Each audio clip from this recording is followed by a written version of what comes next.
Webcom.tv. Réinventons la proximité.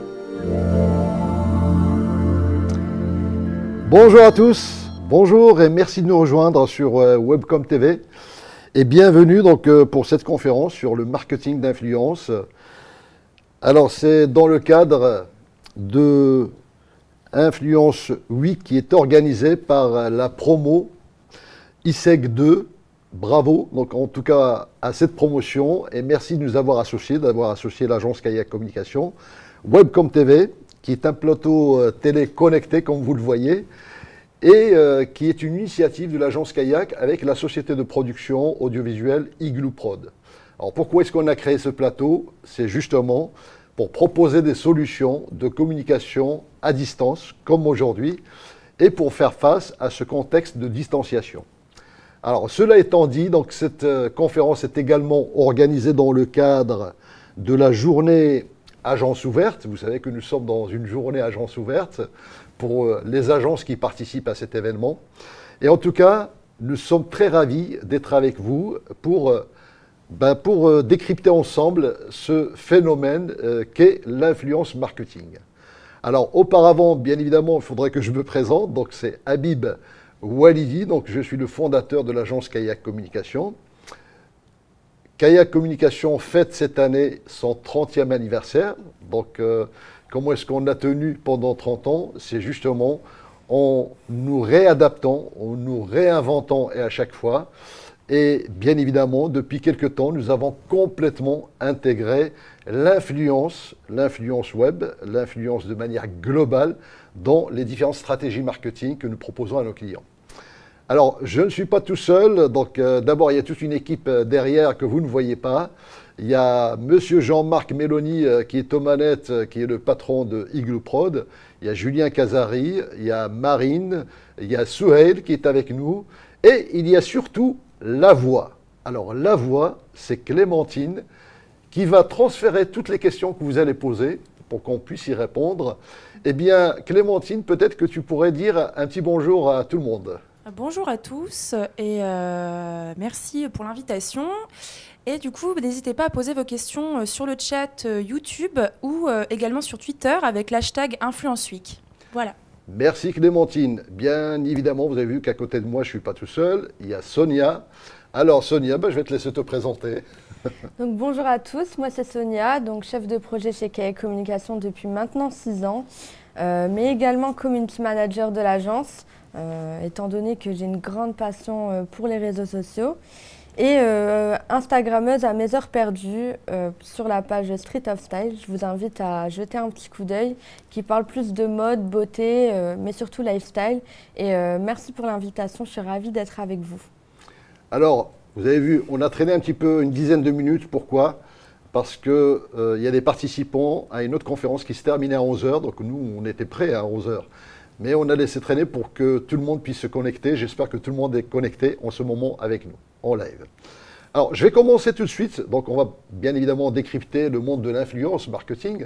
Mais je vais commencer par une petite histoire que certains d'entre vous connaissent. Eh bien, c'est l'histoire de Joseph, 88 ans, et Sylvia, 82 ans. Je ne sais pas si ces noms vous disent quelque chose, mais ce sont un papy et une mamie en Angleterre qui s'ennuyaient à mourir pendant cette crise de confinement, pendant le confinement, la phase de confinement. Et puis leur fille, à peu près 60 ans, qui est venue les voir, il a vu qu'ils ne se parlaient plus, qu'ils étaient en train de se teindre. Et tout d'un coup, il a mis un disque d'Elvis Presley, il a mis un morceau, alors c'est Don't Be Cruel, je crois, donc... Et il les a invités à danser et les a filmés avec son smartphone. Elle a posté la vidéo sur TikTok. Boum, 8 millions d'internautes qui se sont connectés. Des millions de messages pour ces octogénaires qui finalement, chaque semaine maintenant, réalisent une vidéo. Donc comme elle disait, leur fille qui a témoigné de cet événement, eh bien, ils étaient en train de s'éteindre, ils ne se parlaient plus. Si rien n'a été fait, peut-être qu'ils seraient partis plus rapidement. Aujourd'hui, ce sont des gens qui vivent à nouveau. Donc, ils vivent à nouveau à 88 ans, 82 ans. Vous vous rendez compte? Alors ça veut dire quoi? Premièrement, ça veut dire que les réseaux sociaux, c'est un fabuleux quand même moyen de communication. C'est extraordinaire. Et puis deuxièmement, ça veut dire que l'influence n'a pas d'âge. 88 ans, 82 ans, s'ils veulent influencer, ils peuvent demander, alors ils ne le sont pas parce que ce n'était pas le but initial, mais s'ils donnent des consignes à tous ces gens, ces 8 millions d'internautes qui ont liké leurs vidéos, ben, je suis persuadé qu'ils auraient pu leur transmettre des messages, voire transformer ou faire bouger leur comportement.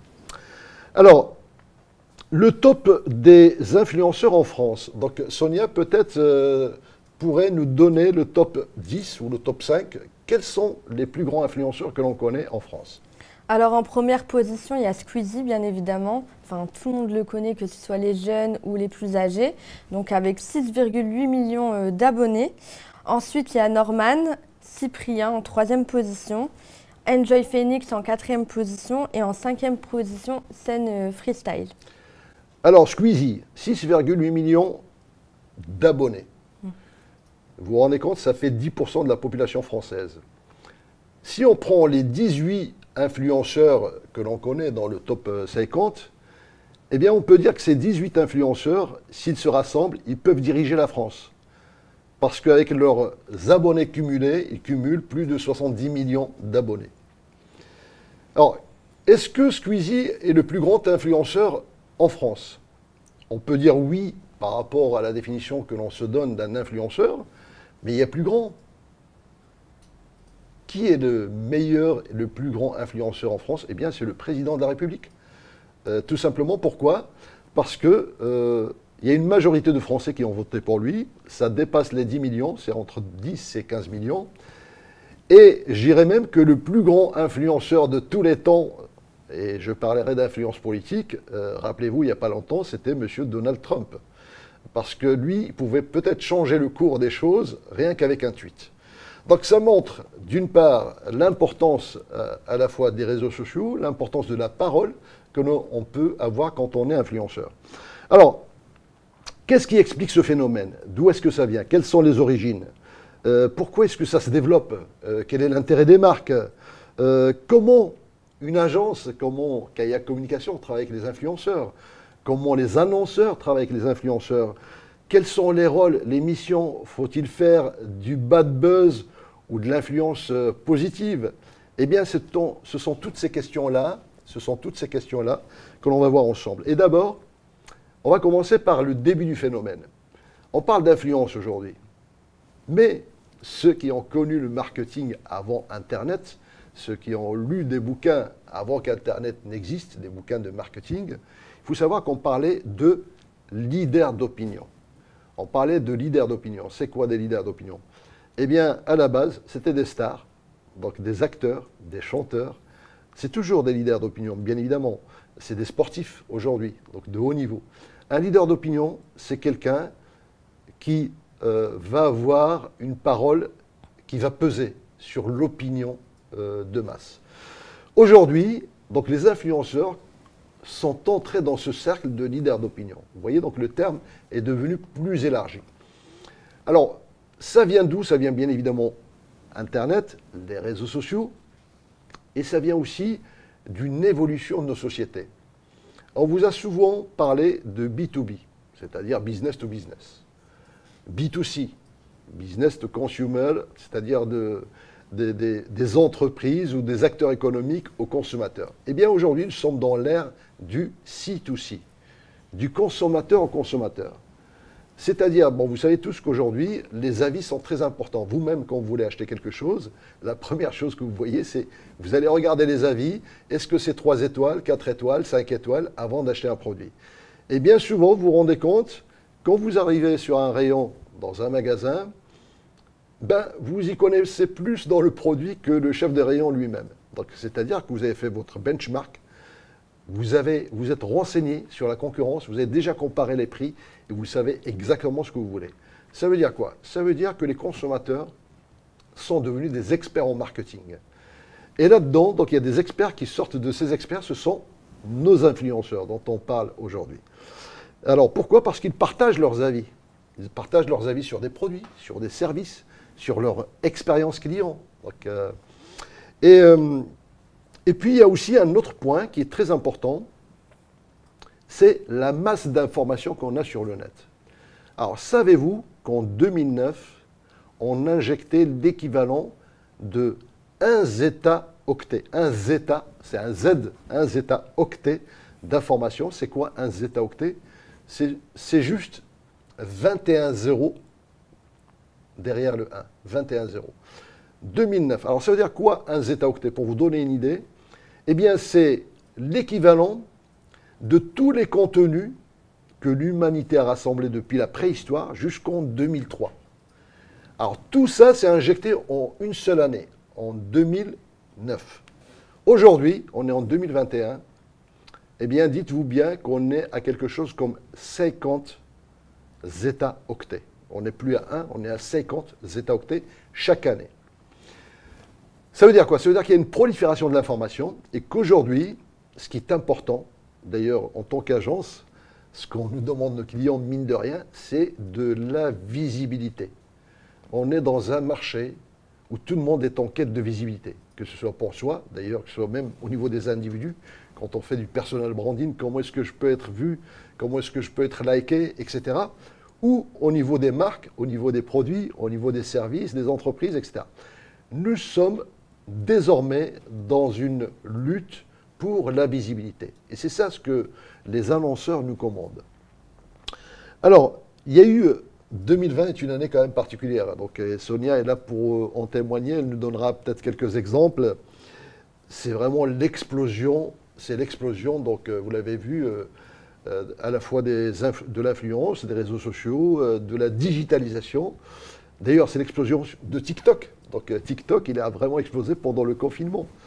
Et on parle aussi, entre parenthèses, on parle de génération TikTok. Vous savez, cette génération TikTok, c'est quoi? C'est, voilà, donc moi je montre parfois une vidéo, dès qu'elle dépasse 1 minute, si je la montre à un ado ou à un jeune, ben, il décroche tout de suite, donc il en a marre. Donc génération TikTok, voilà, il faut que je zappe tout de suite. J'ai 20 secondes d'attention, pas plus. Et pourquoi? Comment ça se fait? Eh bien, c'est simple. Si vous rassemblez, si vous voulez regarder toutes les vidéos qui sont injectées chaque année sur YouTube, il faut savoir qu'il faut à peu près 3450 ans. Alors, c'est-à-dire qu'il faut plusieurs vies pour voir toutes ces vidéos. Donc, qu'est-ce qui se passe? Notre cerveau devient sélectif. Et d'emblée, même aujourd'hui, quand vous allez sur YouTube, qu'est-ce qui se passe? Ben, vous regardez souvent la durée de la vidéo avant même de cliquer. Parce que votre cerveau, il sait qu'on n'a pas le temps et qu'on n'a pas 3500 ans pour voir toutes les vidéos sur le net. Donc, ça vous montre à quel point il y a cette prolifération de l'image, du texte, de l'information.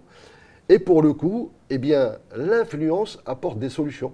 Elle apporte de nouvelles solutions pour la visibilité des marques, des produits et des services.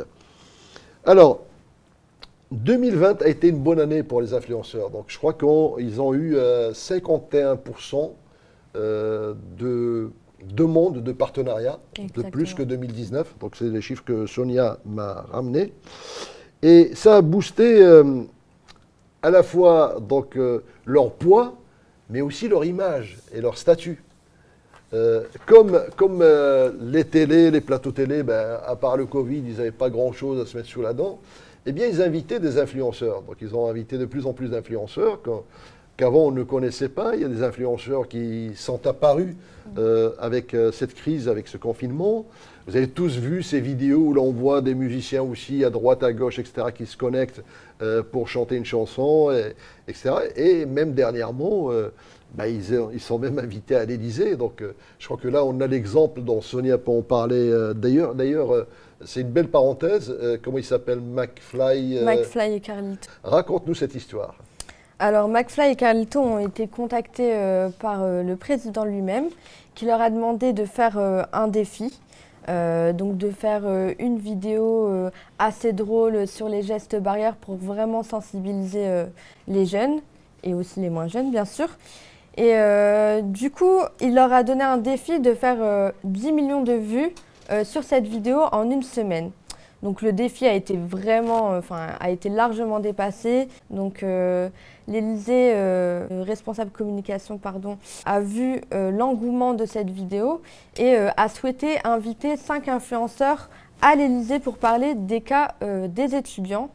Et là, ça a fait une grosse polémique, un flop, on peut le dire, car les influenceurs ne sont pas, pour moi, en mesure de parler du cas des étudiants. Et du coup, ça a fait une sacrée polémique sur les réseaux sociaux. Donc ils ont voulu, en fait, le directeur de cabinet, en tout cas le service communication de la présidence de la République, ils ont voulu surfer sur... donc ils ont fait un super coup, bien évidemment, 10 millions en quelques jours, donc c'est génial. Et après, ils se sont dit, bah tiens, puisque ça marche, appelons des influenceurs pour parler effectivement des étudiants. Et là, c'était le couac. C'est dommage. Donc c'est dommage parce que qu'est-ce qu'il aurait fallu faire alors, Sonia? Alors pour moi, il aurait fallu inviter les influenceurs pour qu'eux puissent transmettre le message à leur communauté et vraiment sensibiliser tout le monde, mais aussi inviter des étudiants qui, eux, vont vraiment parler de leurs difficultés. Donc ça aurait été plus intéressant et pour l'Élysée et aussi pour les influenceurs, car étant donné le flop, au final, leur image a été un petit peu brisée. Exactement. Donc, merci en tout cas pour cette précision, Sonia. Alors, je m'adresse juste avant à Clémentine. Est-ce que des gens réagissent, Clémentine? Non, il n'y a pas de réaction, pas beaucoup de réactions. Donc, je ne sais pas s'il y a du monde qui est connecté. Avec. On a un petit bravo sur YouTube qui nous encourage. Ah, c'est sympa. Merci. Voilà. Merci pour les encouragements. N'hésitez pas à poser des questions sur tout ce qu'on est en train de raconter. Quand on va terminer bientôt. Donc, le but, c'est d'échanger avec vous. Donc, si vous avez des questions qui vous viennent à l'esprit par rapport à tout ce qu'on raconte, n'hésitez pas. Donc, allez-y sur YouTube. Donc, j'imagine que vous êtes sur YouTube. C'est là où on peut... Est-ce qu'on peut envoyer des questions sur une autre... Oui, alors on a sur YouTube, sur le chat, évidemment, et également sur Twitter avec l'hashtag InfluenceWeek. Voilà. Très bien. Alors, revenons à nos influenceurs. Quelle est la mission d'un influenceur? Quels sont les rôles? Alors, je dirais que grosso modo, il y a 3 rôles. D'abord, il y a un rôle de distraction. C'est comme ça que ça démarre un influenceur. Parfois, il y a des gens qui deviennent influenceurs sans le vouloir. Donc, ils mettent juste postent une vidéo qui est complètement fun, que tout d'un coup, il y a 1 million de connectés, 1 million de gens, et on ne sait pas pourquoi, tout le monde, voilà. Et c'est rigolo parce que souvent, parfois, vous mettez une vidéo d'un chat et vous avez beaucoup de monde. Il semble que les chats ont beaucoup de succès. Si les chats pouvaient parler, ils auraient été des grands influenceurs. Donc, d'abord, distraction. Alors, distraction, ça pourrait être quoi comme exemple, Sonia? Donc, il y en a un, je ne sais plus, il a mis des billes ou je ne sais pas trop quoi. Alors, Cyril Schneider et ses billes, donc lui, il était déjà connu un petit peu avant, mais il a fait une vidéo qui a fait plus de 2,2 millions de vues et qui a été repris sur tous les journaux. Et en fait, il a pris des billes, tout simplement des billes d'eau, et il a fait une expérience, comme on dit, et au final, il a fini par boucher tout son village. Donc, coup de buzz, est-ce que ça a été prémédité ou pas? Ça, on ne le saura jamais. Mais en tout cas, ça a fonctionné. Il a vraiment gagné en visibilité et il a fait rire beaucoup d'internautes. Quand on se lance avec des petites séquences comme ça qui sont fun, qui sont ludiques, c'est souvent pour d'abord créer une communauté. Donc une communauté qui va permettre justement par la suite de s'imposer, d'avoir une parole où vous avez beaucoup de monde qui vont vous suivre. Deuxième rôle, c'est le rôle utile. Un influenceur, alors c'est ce qu'on appelle parfois des lanceurs d'alerte, et ça vous en connaissez sûrement, alors qui peuvent dire attention, il y a quelque chose, il faut faire gaffe à ça, etc. Et là, Sonia nous a trouvé un super exemple, alors je ne sais plus comment il s'appelle, c'est Ludovic, je crois. Oui, Ludovic qui est éboueur sur Paris, qui s'est inscrit sur TikTok pour sensibiliser les jeunes à la réduction des déchets. Et au final, ces vidéos ont fait je ne sais combien de vues, enfin vraiment... 75 000 abonnés, je crois, donc il tourne autour de 75 000 abonnés. Alors ce qui est génial, c'est que Ludovic, l'éboueur écolo, d'ailleurs il y a eu pas mal d'articles de presse sur lui, a réussi à redorer l'image de son métier. Donc c'est un métier, il y a quelques années, on aurait pensé que c'était un métier ingrat. Eh bien non, aujourd'hui un éboueur, c'est quelqu'un qui agit pour l'environnement. Et ce qui est génial, si vous voyez son TikTok, ben, il a des vidéos extraordinaires parce que vous voyez la masse de déchets, donc ce qu'il filme avec des time-lapse, vous voyez, donc il fait des time-lapse, c'est-à-dire des vidéos très rapides, et vous voyez une masse de déchets, comment est-ce qu'il la transforme tout de suite en une place nickel. Ça nous fait réfléchir sur la manière dont nous nous comportons, dont nous jetons nos déchets, et je trouve que c'est très civique. Alors par moment aussi, il sort des innovations extraordinaires. Moi j'ai vu une vidéo où il montre des godasses qui sont faites à partir des chewing-gums qui sont jetés par terre. Donc c'est une entreprise, une start-up qui a lancé ça, et c'est fabuleux. Alors, donc deuxième rôle, un rôle utile. Et là on est dans une influence utile qui est plutôt positive. Et puis après on va parler de rôle d'influence de manière générale. Et là quand on parle d'influence dans l'esprit d'une agence, d'un annonceur, c'est influencer pour attirer l'attention d'abord sur mon produit, mon service, et bien évidemment dans le but de le vendre par la suite. Et là, donc, il y a tellement d'exemples, je ne sais plus quel exemple on peut citer, Sonia. Par exemple, Sananas, qui est une youtubeuse beauté, qui, elle, fait très souvent des vidéos pour comparer tel et tel produit, et forcément, ça influence à l'achat pour les consommateurs. Alors j'aime bien moi les noms, Sananas, il y en a un que j'aime bien le nom, il s'appelle La Frite, je crois. Seb La Frite. Seb La Frite, comme dirait Coluche, rien que le nom m'amuse. Donc je trouve ça génial, ils sont très créatifs pour trouver des noms pas possibles. Quand j'ai regardé le top 50, je me suis dit, waouh, comment est-ce qu'ils peuvent trouver ce nom? Au moins ça se retient. Ça se retient, et moi ce que je voudrais dire, c'est que les consommateurs sont devenus des experts marketing, et bien les influenceurs, c'est encore plus experts. Parce que la manière dont ils travaillent, bon, bien évidemment, ils tâtonnent, parfois ils se plantent, c'est normal, mais ils font souvent que ça. Et la manière dont ils arrivent à faire de l'engagement, alors de l'engagement, c'est un mot très important, c'est-à-dire qu'il ne s'agit pas d'avoir des followers, il faut aussi qu'ils réagissent, ces followers. Et donc, la manière dont ils le font, eh bien, c'est hyper impressionnant et ça devient un métier d'ailleurs, du reste, ça devient un métier. Et là, on est vraiment dans des techniques marketing qui sont très très poussées et qui sont adaptées au jour d'aujourd'hui. Alors, comment est-ce qu'une agence travaille avec des influenceurs? Comment est-ce qu'un annonceur travaille avec un influenceur? Comment est-ce que Kayak Communication travaille avec les influenceurs? On a fait appel peut-être à une vingtaine d'influenceurs. On a consulté des influenceurs connus, Nabila, enfin donc, on a eu Gradure, mais qui à une époque, à un moment donné, pour certains produits, on a eu des... Voilà, donc j'ai pas tous les noms. Il y a des micro-influenceurs aussi avec lesquels on travaille, parce que parfois, pour certains produits, c'est plus intéressant de passer par plusieurs micro-influenceurs que par des grands influenceurs, et puis pour des questions de budget également, donc ce qui est important. Donc comment une agence travaille avec des influenceurs, fait appel à des influenceurs, comment est-ce que nous, on se positionne par rapport à ça? Bien d'abord, la première chose qu'il faut savoir, c'est très rare qu'un annonceur se dise, tiens, je veux un influenceur. C'est assez rare. C'est souvent l'agence qui propose. C'est-à-dire que nous sommes amenés à faire des plans de communication, à proposer des plans de communication, souvent annuels, sur une année, par rapport à nos annonceurs en disant voilà toutes les actions que l'on propose de faire cette année. Et sur ce plan annuel, c'est à nous de proposer, et on dit bon voilà, ce qui serait bien, c'est de consacrer un budget pour impliquer avec nous des influenceurs ou un influenceur. Ça peut être un influenceur phare, plusieurs influenceurs, en fonction des produits. Après, vous avez des influenceurs qui sont plutôt généralistes, ça dépend de l'image que l'influenceur il a. Bien évidemment, on va regarder est-ce que son image est concordante avec le produit ou le service ou la campagne de communication que l'on veut mener? Est-ce qu'il y a un super taux d'engagement? Parce que ce qu'on regarde, il ne suffit pas d'avoir 1 million d'abonnés, encore faut-il que lorsqu'il met un post, que derrière, il y ait au moins une centaine. Alors je ne sais pas, on a des taux peut-être, Sonia, pour le taux d'engagement? Oui, par exemple, Squeezie, qui est le numéro 1 en France, on peut le dire, lui a un taux d'engagement de 5 à 10%, donc c'est vraiment énorme. Par contre, Enjoy Phoenix, elle, a un taux d'engagement de 1 à 3%. Donc on peut dire que le taux d'engagement, dès que vous avez 1% de taux d'engagement, c'est que votre communauté est vraiment, est réactive, en tout cas, je pense. Voilà, si vous avez un compte sur un réseau social, Vous avez 100 abonnés, s'il y en a un qui répond, eh bien vous êtes déjà pas mal. Donc c'est déjà bien. Donc voilà, c'est 1%, donc c'est déjà bien. Au-dessus, bien évidemment, la moitié d'une personne, ce ne serait pas bien. Et au-dessus, ben, vous êtes plutôt bon.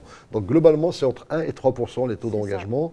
Ceux qui crèvent le plafond comme Squeezie, donc ils arrivent parfois à 10%. Et ça, c'est énorme. Et quand on parle de taux d'engagement, c'est vraiment des gens qui, en dehors du fait de liker, ils commentent et voilà, qui mettent un partage, etc. Voilà. Et donc, c'est ce que regarde une agence, c'est ce qu'elle va regarder, une agence, parce qu'une agence est quelque part garante par rapport à un annonceur. Donc, quand un annonceur, quand on lui propose de monter une campagne d'influence, eh bien, on prend une certaine responsabilité. Je veux dire, on est un petit peu à la merci de ces influenceurs et il ne faut pas qu'on plante le truc. Alors, il y a des exemples aussi auxquels il faut faire attention. Donc, il y a des... Alors, je ne sais pas si ça a été fait par une agence ou non, mais je pense à l'exemple de Philip Morris. Vous savez, donc les cigarettes Philip Morris, c'est hyper, en tout cas réglementé. Donc, la publicité sur la cigarette est interdite un peu partout dans le monde. Et je crois que cette expérience est intéressante parce qu'ils ont été épinglés. Alors, c'est quoi l'histoire, Sonia? Alors, ils ont fait 100 campagnes d'influence secrètes. Donc, il y a eu 2,5 milliards de vues. Donc, 35 fois la France quand même. Bon. Et du coup, en fait, le problème, c'est qu'ils ont fait de la pub cachée. Déjà, il faut savoir que quand un influenceur fait une collaboration, un partenariat, elle est obligée de mentionner comme quoi c'est une collab, donc par le hashtag sponsorisé. Et là, le souci étant, c'est qu'eux ne l'ont pas fait et on voyait clairement les influenceurs avec leur paquet de cigarettes devant le visage.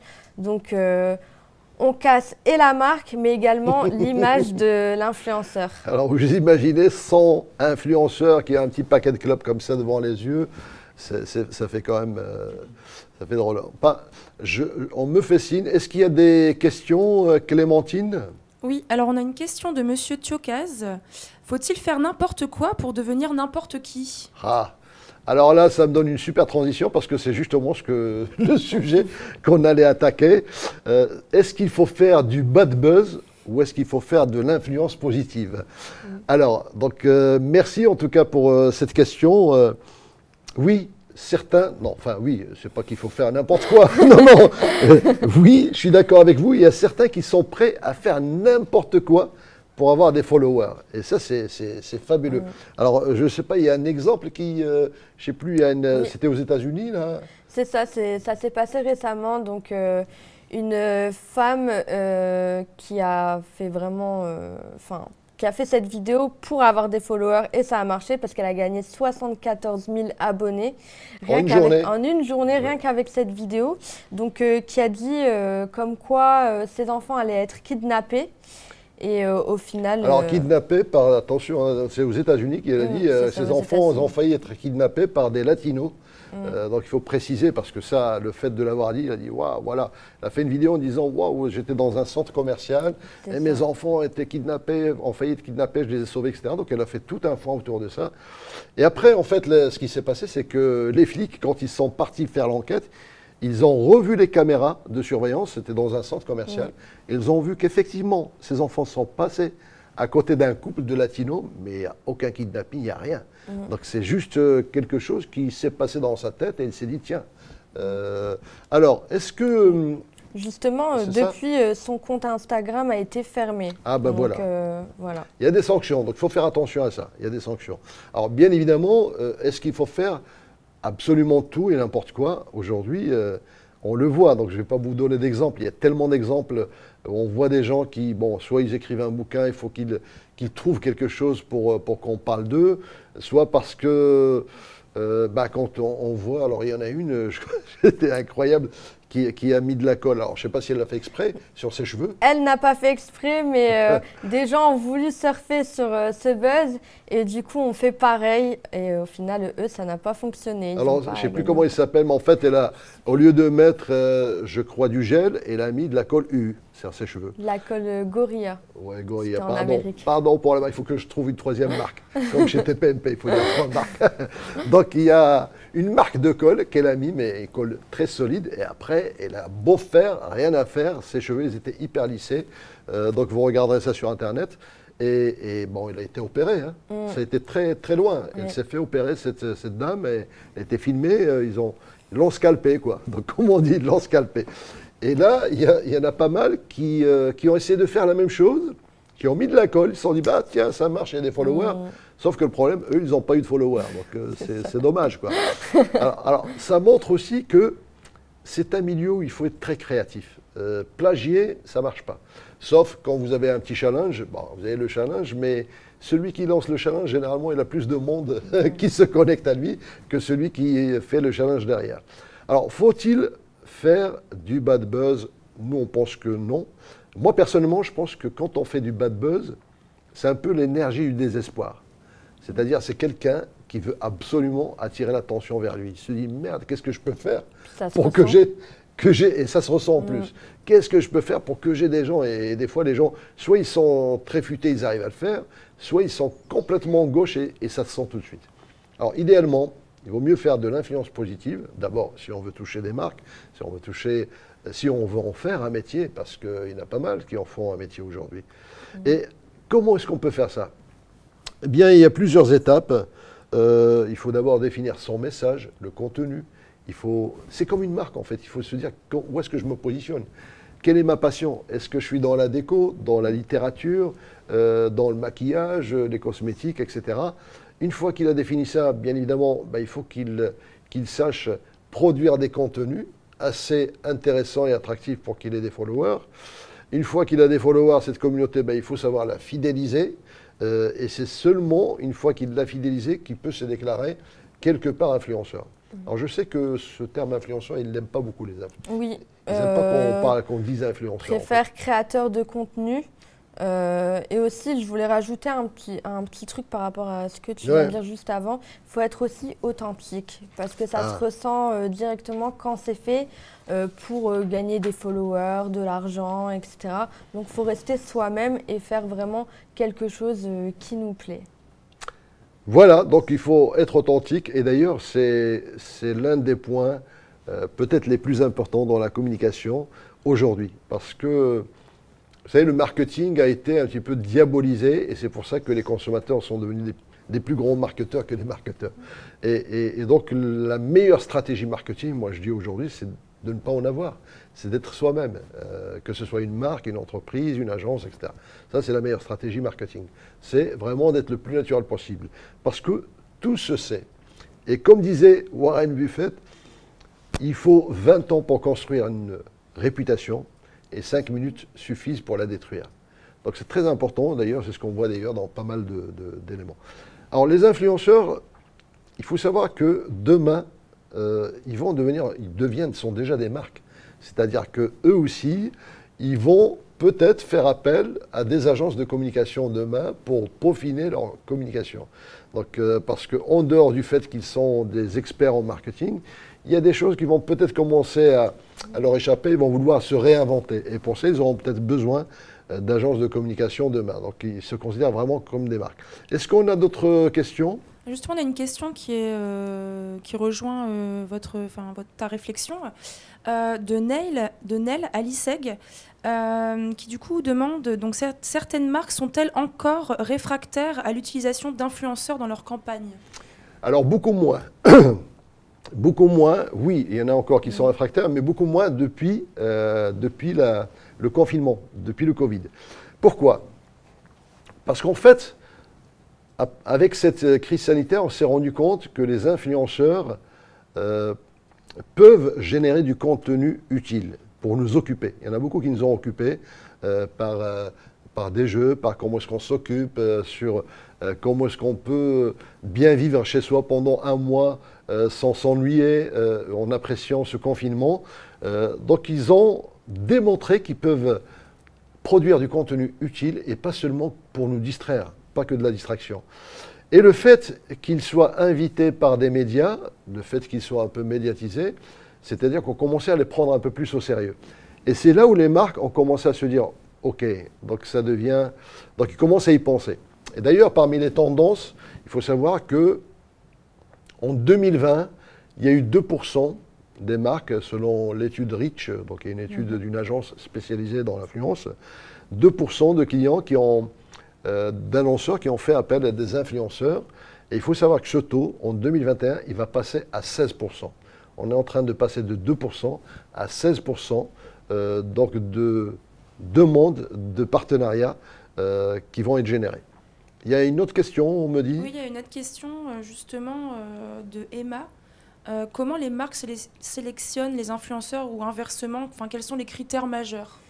Alors c'est ce que j'allais dire, c'est que généralement, les marques, sauf celles qui ont déjà un service communication avec des marketeurs moi je pense à des grandes marques de cosmétiques par exemple, eux, effectivement, ils vont réfléchir et ils vont calibrer quel profil d'influenceur ils veulent avoir, ils font leur propre recherche.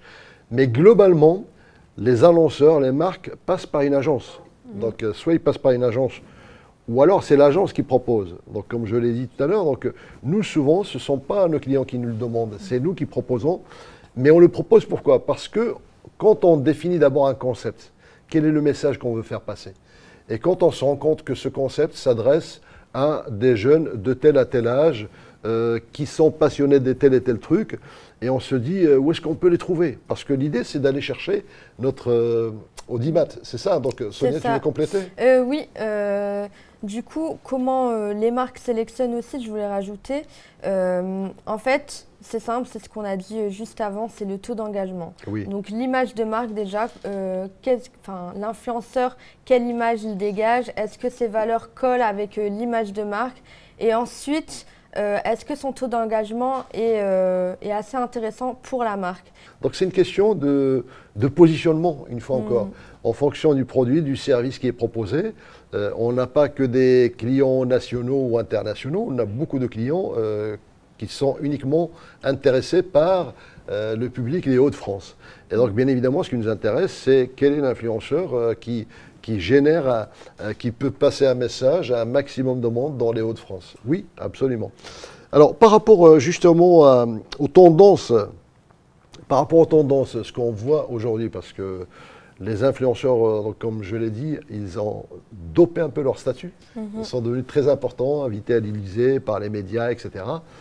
Et eh bien, il faut savoir qu'il y a des études qui ont démontré qu'ils ne veulent plus, ils veulent aller plus loin. Les influenceurs, les grands, je parle des grands, ne veulent plus être juste le coup d'un soir. Vous voyez, parce que ce qui arrive souvent, ce sont des one-shots. On leur passe commande sur juste un message, une petite vidéo à passer, une photo. Hein, et aujourd'hui, il y en a beaucoup qui souhaiteraient devenir un peu l'égérie d'une marque. Vous voyez, et donc, on va y arriver. Peut-être qu'à un moment donné, on va y arriver parce que plus ils seront mis sur un piédestal, plus bien évidemment, les marques vont s'intéresser à eux, comme ils s'intéressaient à un moment donné à une star d'Hollywood ou un chanteur ou un sportif. Ça se développe de plus en plus. Absolument. Par exemple, Dior, qui a fait, entre guillemets, un peu l'égérie, enfin, qui a pris comme égérie, Lena Situation, donc, qui est vraiment une influenceuse qui est née sur le web. Donc ça se développe vraiment. Alors aussi, en tant qu'agence de communication, je pense qu'on va de plus en plus y penser. C'est-à-dire que les influenceurs vont être considérés comme une opportunité stratégique, en tout cas à long terme, à moyen ou long terme, comme une opportunité stratégique, effectivement, pour parler directement à des consommateurs et de manière authentique. Parce que, en fait, ce qui fait leur succès, c'est quoi? C'est que vous avez des jeunes qui s'adressent à d'autres jeunes. Donc, si la marque communique directement avec ces jeunes-là, il y a une méfiance. C'est un peu comme pour les politiques, d'ailleurs. C'est ça, oui. C'est ce qui s'est passé. Donc, c'est-à-dire, quand il y a eu le premier message du président Macron, donc, il a réussi à dépasser le fait que les jeunes, en fait, sont méfiants envers le monde politique. Donc, ce qui fait que, par rapport à ça, on a une communication authentique qui va être de plus en plus demandée. D'ailleurs, aujourd'hui, on se rend compte que ce qui fait la publicité d'un produit ou d'un service, ce n'est plus l'agence, ce n'est plus l'annonceur, ce sont les clients. Je vous ai parlé tout à l'heure du C2C, du consommateur-consommateur. Donc, je préfère aller voir quelqu'un qui a acheté ce produit pour me dire ce qu'il en pense, plutôt que d'écouter la marque, ce qu'elle va me raconter là-dessus, parce que je sais qu'elle est là pour vendre. Donc vous voyez, donc on est dans les messages d'authenticité, recherche d'authenticité. On me fait signe, il y a encore des questions. Clémentine. Oui, il y a beaucoup de questions. Donc là, c'est Valentine. Qui nous parle effectivement de l'influence sur Internet, donc l'importance que prend donc le monde de l'influence sur Internet. Marque-t-elle la fin des médias traditionnels? Non, ça restera toujours complémentaire. Vous savez, on parle souvent de multicanal. Le gros média aujourd'hui, c'est TF1. Donc, on ne va pas se le cacher. Donc, il y a quand même du monde. Quand vous voyez 10 millions de personnes connectées en une soirée, c'est très rare d'avoir ça sur un réseau social, même quel que soit l'influenceur. Donc, ça peut arriver. Mais c'est tellement rare. Mais là, vous avez entre 6 et 10 millions de personnes. La radio, alors c'est vrai que plus il y a de radios, plus c'est compliqué. Il faut être dans toutes les radios. Mais aujourd'hui, plus que jamais, il faut une communication multicanale. Alors ça prend le pas, ça se développe. Aujourd'hui, je crois que les gens regardent plus effectivement dans leur smartphone que leur écran de télévision. Et donc ça, c'est une tendance, mais il n'empêche qu'ils regardent toujours des chaînes de télévision. Il y a des chaînes aussi payantes, il y a du Netflix, du Prime, etc. Donc la VOD. Donc ça va pas faire disparaître les autres médias, bien au contraire, ça va venir compléter. Alors, vous savez, on a enterré le print, l'imprimé. Quand le web est arrivé, d'ailleurs, nous, on s'en est rendu compte, une chute terrible de chiffre d'affaires sur tous les catalogues qu'on faisait pour La Redoute, pour voilà, Le Roi Merlin, etc. On faisait énormément de catalogues et ça a occupé plus de 50% du chiffre d'affaires de l'agence et ça a chuté avec l'avènement du web. On a dû se réinventer. Et donc, petit à petit, jusqu'à ce qu'à un moment donné, on est passé de 90% de chiffre d'affaires réalisé avec les supports imprimés à 10%, c'est-à-dire 90% web, 10% à peine sur les supports imprimés. Vous voyez, donc tout le marché s'est chamboulé. Eh bien, avec cette crise sanitaire, le papier est en train de regagner quand même du galon. Pourquoi? Parce que d'abord, c'est un support qui peut se lire à distance. Vous pouvez recevoir votre journal chez vous, votre magazine. Vous êtes confiné, donc vous avez plus le temps de lire qu'avant. Vous étiez pris par 36 000 choses. Et puis, quand on a un article, imaginez, on parle de vous sur un blog. Eh bien, c'est pas pareil que de faire la couverture d'un magazine imprimé, donc que vous allez trouver en kiosque. Ça reste quand même quelque chose de très, très précieux. Donc, oui, ça va prendre beaucoup d'importance, mais ça ne va pas effacer les autres supports de communication.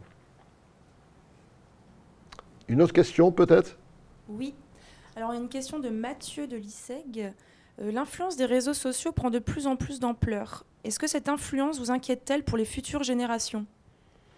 Non, parce que ce sont les futures générations qui s'expriment à travers les réseaux sociaux. Donc, c'est à eux c'est eux qui sont en train de prendre un peu leur destin en main, quelque part. Je ne pense pas. Il y aura peut-être un ras-le-bol à un moment donné. Il y a des ras-le-bol qui arrivent sur certains réseaux sociaux, vous savez. Donc, à un moment donné, rappelez-vous, il y a 10 ans, le boom de Facebook, tout le monde était dedans. Aujourd'hui, il est un petit peu délaissé, Facebook. C'est plus des familles, c'est plus les mamans maintenant qui communiquent sur Facebook pour partager des recettes, voir ce que leurs enfants y font, etc. Sauf que leurs enfants, ils se sont barrés, ils sont partis sur Instagram et Snapchat et sur d'autres réseaux. Je ne pense pas que ça fait partie des millennials. Alors, ça fait partie de ces générations qui sont nées avec Internet et voilà. Puis je pense qu'eux connaissent très très bien, enfin, sont bien rodés sur les réseaux, donc je pense qu'ils vont savoir s'en servir comme des pros. Donc, Alors, ça n'a peut-être rien à voir, mais si je vois, parce que là, j'imagine que en face, je dois avoir beaucoup de jeunes étudiants de l'ISEG. Si j'ai un conseil à vous donner, ce qui se passe, c'est que toutes ces jeunes générations, vous qui êtes nés avec Internet, vous avez souvent, alors vous allez vous reconnaître, du mal à prendre le téléphone, à parler avec quelqu'un ou à aller rencontrer avec quelqu'un. Et ça, attention, travaillez-le bien. Parce que bon, il n'y a pas longtemps, donc juste pour l'histoire, j'ai rencontré, donc dans le cadre d'un projet, il y a un cabinet d'études qui a accompagné une société parisienne qui a recruté une vingtaine de jeunes et qui ne prenait que des jeunes parce qu'elle voulait des jeunes de la génération actuelle et qui maîtrisent bien les outils de communication digitale, etc. Donc, sauf que le problème, c'est que cette boîte, elle a failli fermer. Et quand ils ont fait l'étude, ils se sont rendus compte que oui, ils sont très bons pour les réseaux sociaux, ils sont très bons sur le digital, ils sont très bons pour faire une marketplace, la suivre, etc. Et ils sont très mauvais pour négocier, pour prendre le téléphone, pour aller chercher quelqu'un, pour suivre un projet. Et donc, c'est ce qui a failli complètement faire fermer cette boîte. Et du coup, ils ont recruté des seniors qui ont un peu plus de bouteilles parce que un jeune n'a pas beaucoup l'habitude d'affronter quelqu'un et de négocier. Et ça, il faut apprendre, il faut vraiment compléter cette culture digitale avec une culture de management de projet. C'est très important. Et demain, c'est ce qui fera la différence parce que tout est en train, avec l'intelligence artificielle, tout est en train de s'automatiser. Donc, qu'est-ce qui va faire la différence entre nous, êtres humains, et des robots? Eh bien, c'est ce qu'on appelle les soft skills. Les soft skills, c'est-à-dire toute cette intelligence comportementale, savoir anticiper les choses, savoir donner une réponse ou réagir par rapport à un aléa, mais avec une solution pertinente, savoir négocier, savoir être à l'écoute, etc. Donc, faites attention à ces éléments-là. C'est bien de maîtriser la culture digitale, mais c'est très important que vous ayez aussi à côté de ça un perfectionnement dans vos comportements.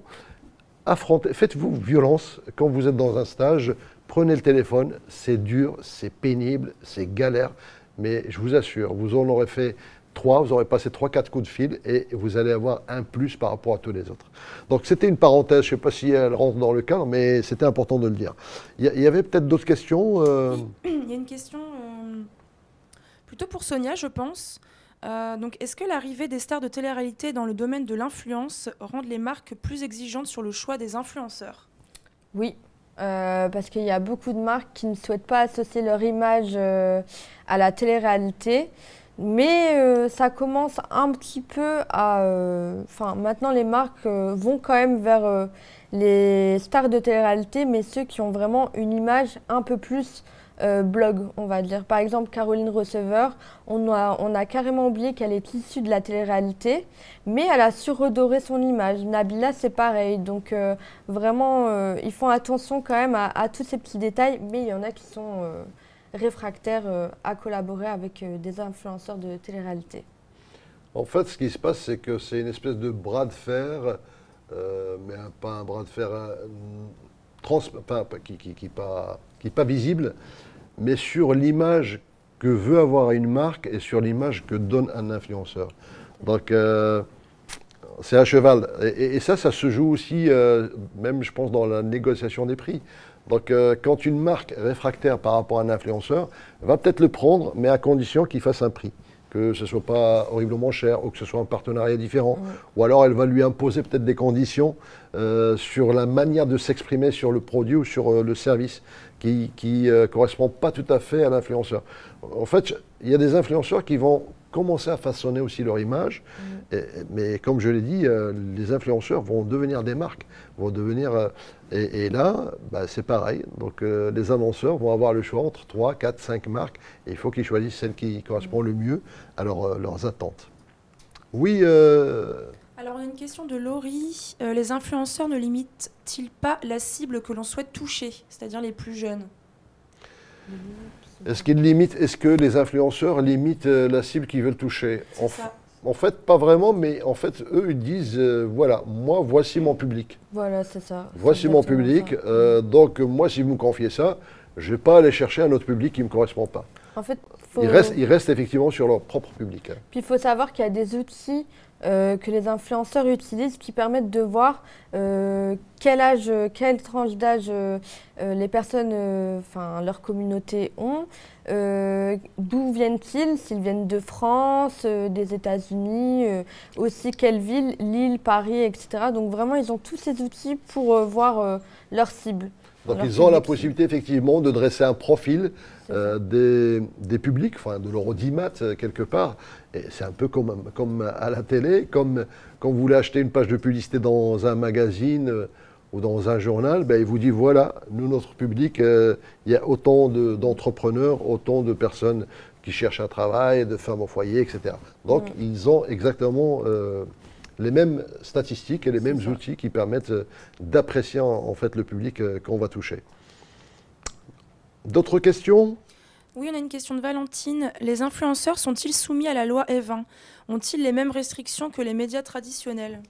Alors, la loi est en train de... Il y a beaucoup de règles et de lois qui ne sont pas encore en cours, mais c'est en train de se travailler. D'ailleurs, à ce propos, ce qui se passe aujourd'hui, souvent, vous avez remarqué que quand vous avez une application, de plus en plus, eh bien, vous devez confirmer, en dehors du fait de voir est-ce que c'est feu rouge, feu vert, machin truc, avec des outils de contrôle. Après, vous allez recevoir une notification sur votre smartphone. Après, vous allez avoir un code que vous allez mettre. En fait, ce qui se passe, c'est qu'il y a un durcissement de la sécurité informatique. Il y a ça aussi, donc le durcissement de la sécurité informatique. La RGPD, c'est-à-dire la réglementation sur les données personnelles, qui aussi se durcit. Il y a une boîte qui vient de payer 250 000 € parce qu'elle n'a pas respecté une règle sur la RGPD et qui a utilisé effectivement les adresses mail de ses internautes. La RGPD s'applique également aux influenceurs, donc ça c'est universel. Mais en fait, il y a ce durcissement de la réglementation chez Google, chez Apple aussi, il y a la réglementation, la sécurité informatique. Eh bien, ça fait que ça devient très compliqué d'avoir de la visibilité. Donc, ce qui veut dire que pour les marques, eh bien, ça va devenir un casse-tête.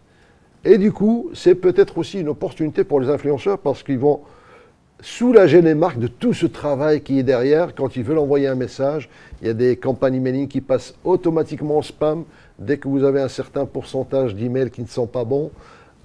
Voilà, donc plus ça se complique, plus c'est bon pour les influenceurs et plus ça va effectivement développer leur business. Parce que la loi, pour l'instant, est un peu plus flexible pour les influenceurs que pour les médias traditionnels. Absolument. Oui. Alors, donc là, c'est sur Twitter, c'est Aurélie.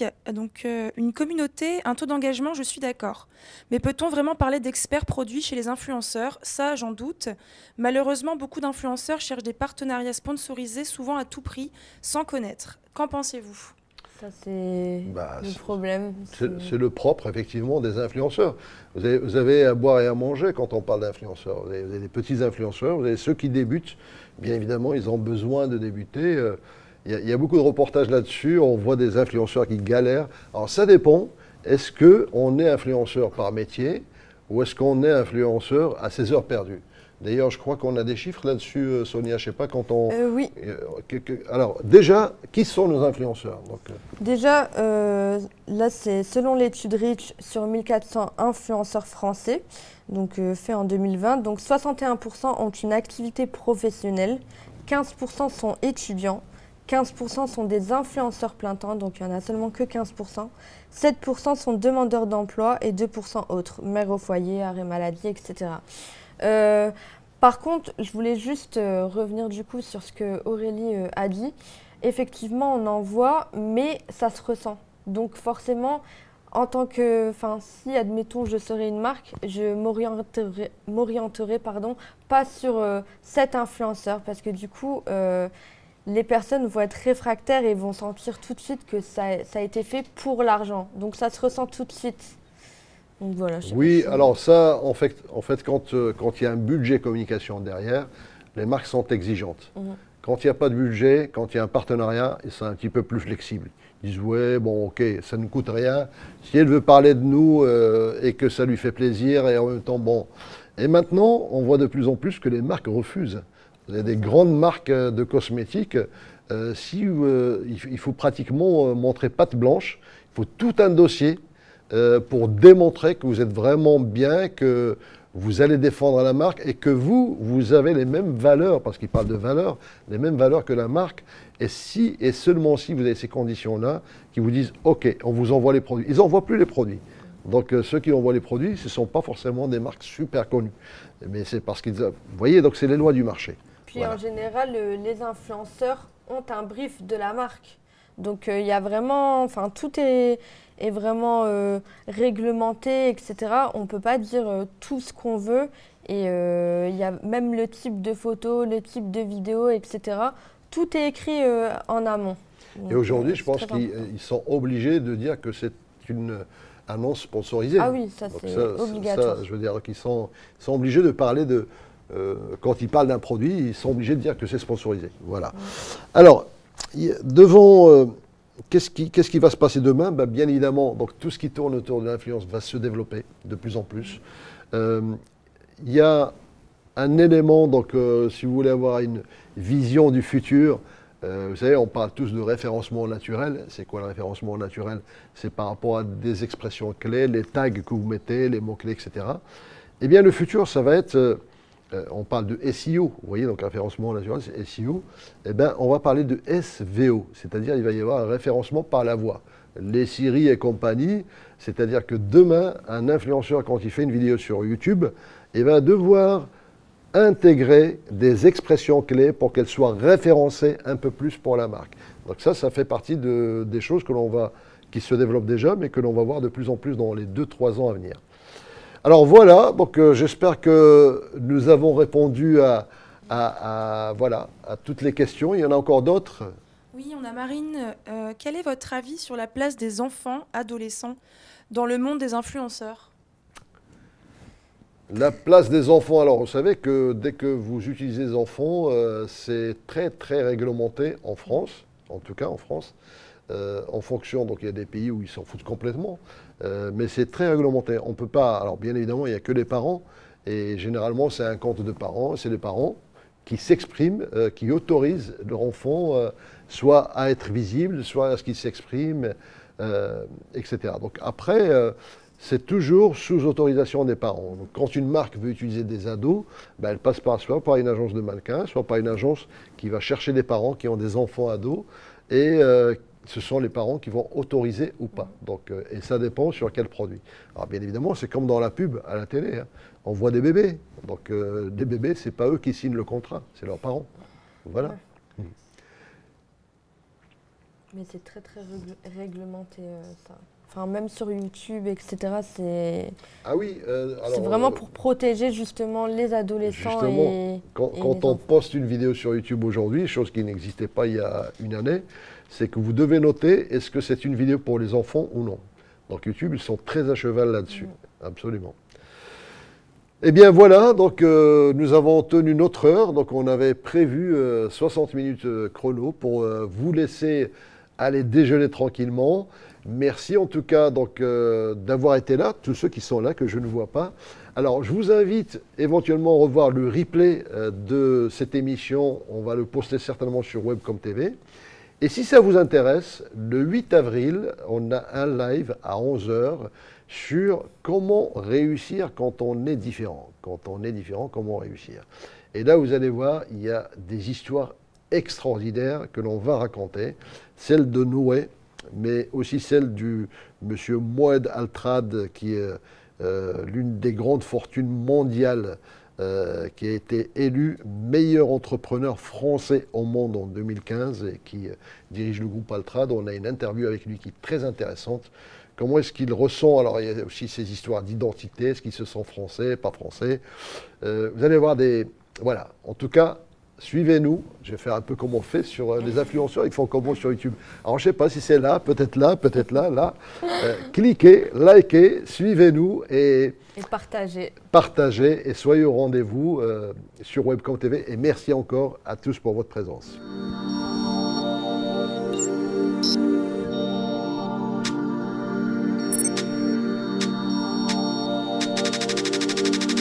Webcom.tv. Réinventons la proximité.